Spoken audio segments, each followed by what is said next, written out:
Hello, this is Rocio Morales from Yoga Sangha, and today we have a special guest with us, and Siri Bahadur will tell us about Kundalini Yoga. Kundalini Yoga is a very old yoga, and actually it incorporates a lot of the various styles and all the facets. It's a multifaceted yoga using asana or physical posture, using a breath application to provide some power to the asana, get a mental focus. You can talk to me about Kundalini Yoga and talk to somebody else and get a slightly different take on it. With this style that I practice, it was taught by Yogi Bhajan, who came to the U.S. from India via Canada in 1969. So he started teaching Kundalini Yoga here in the United States. The sets that we do in Kundalini Yoga are exact. You know, the ratio may vary a little bit, but the sequence is always the same for any given set. But there are thousands of sets and 1,000 meditations. You know, there are countless that the master Yogi Bhajan, taught. It's been documented. It's been transcribed and videotaped, so we know what the outcome is going to be. Okay. Right. Kundalini Yoga incorporates Laya Yoga, incorporates Raja Yoga, incorporates some of the postures from Hatha Yoga. You know, there's a lot. I would think that at the beginning yoga is pretty complete, but then as people want to emphasize a particular path or a particular facet, they'll go up and they'll do that. So some people doing prana yoga, they're off into that, not worrying so much about asana, not so worrying so much about maybe some other facet of the yoga. Whereas this style incorporates them all, and a lot of it incorporates them all almost into every kriya, into every set meditation, and they take you from whatever state you're in to a gradual progression towards balance. It seems to be a great emphasis into the breath. A lot into the breath. Well, breath is, and I look at it like that as well. Breath is life, right? Within each breath is prana. Breath comes in, prana comes in, nourishes the body, stimulates the body, and then what comes out, like with the exhale, is apana, used energy. And so with this yoga, you can bring breath in a posture and use that breath to create sound or mantra. Use that breath which will direct into the body, into the various muscle systems to open up the pathways of chi or prana flow. Kriyas are designed such that you don't get too hot, too cold. You don't get too projective or too receptive. You end up in a nice balance. And over time, if you practice a particular kriya or set over and over again, then you get to master it and you get to feel what it really does. Whereas even the first time you do it, you'll have an effect, but it'll be, let's say, maybe a superficial effect, or it'll be an incremental effect, let's say. What do Kundalini teachers wear white? That's a good question.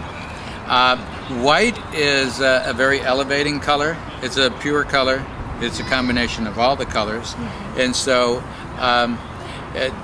what it does is it gives you more expansiveness in the electromagnetic field in the auric body. And it's associated with higher frequency of vibration. And the head? The head, well, that's good too.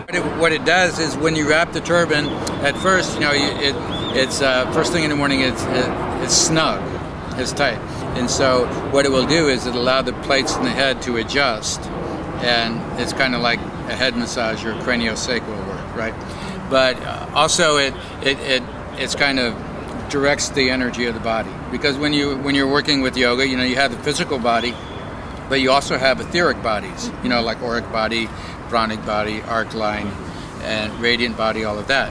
So this energy is flowing and constantly shifting in the body and moving upwards, and this area of the head where the glandular system with the pituitary and pineal gland are, hypothalamus, all those intricate interworkings of the brain and the energy that flows through it, turban allows you to have a little bit of insulation, a little bit of adjustment in the plates of the skull. And, the top is usually maybe one layer to allow solar energy to come in through the head, You know, like when the baby was young, it has the soft spots in the head for energy to come in. So, yeah, typically you want the top of the head to not be totally open, but not to be closed up. Whereas around the sides, more layers, and so there's a little bit more security, a little bit more like, okay, I can direct my own projection and my own activity and my own thoughts without having to worry about what's going on in the environment. Kundalini style, on the other hand, is going to facilitate an elevation of your awareness so that you know who you are and you know what your impact on your environment and your family and your life is, and what causes what, and what's it like to be a conscious being. What's it like to be what's called a possible human. What Kundalini does is it can take you wherever you want to start and allow you to become aware of yourself and put you into a space within your practice where you're comfortable to let go of those things that you know are holding you back, behavior patterns, thought patterns, habits, things like that you know don't serve you. Well, how do I get rid of it? Kundalini Yoga is one science that allows you to move within that arena and find out, okay, who am I? What am I in my most infinite aspect, in my most godlike aspect, and then you can find out how it's working as you move through life and how you're interacting with people and whether you enter into a situation and you leave and it's graceful. You know. How did you find Kundalini Yoga? I started practicing in 1974, and at that point I was looking to be comfortable with myself. In Dallas, and a gentleman came that practiced this type of yoga, and he talked at lunchtime, said, hey, you know, vegetarian lifestyle, yoga lifestyle, come and take a class and experience it. One class I came in, I felt the effect of it, and I said, this is good. You know, so I just kept going, and then finally I made a commitment a couple years later just to live the lifestyle. You know, move into a community, work for my living, take yoga classes, and then start teaching. Because, you know, what you teach, eventually you'll master. Because you have to bring people along, you have to take them places they want to go. And then you can't lead somebody that you're not there. And the nice thing about Kundalini Yoga is it is designed for someone that works in the world.